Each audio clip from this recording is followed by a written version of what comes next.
இன்றைக்கி என்ன ரெசிபி பார்க்க போகிறோன்னா ப்ரோட்டீன் ரிச் ராஜ்மா சுண்டல். இது 8 மணி நேரத்துக்கு முன்னாடி ஊற வச்சுட்டு ஒரு குக்கரில் மாற்றிட்டு 1 டம்ளர் தண்ணி, அரை ஸ்பூன் உப்பு போட்டு 2 விசில் விட்டுக்கலாம்.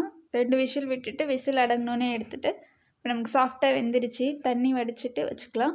ஒரு வானல் வச்சுட்டு 2 ஸ்பூன் எண்ணெய், அரை ஸ்பூன் கடுகு, அரை ஸ்பூன் உளுந்து சேர்த்துட்டு பொரியட்டோன்னு ஒரு காஞ்ச மிளகாய், கொஞ்சோண்டு பெருங்காயத்தூள், கருவேப்பிலை கொஞ்சம், பச்சை மிளகாய் கொஞ்சம் இது போட்டு நல்லா வதக்கிக்கலாம்.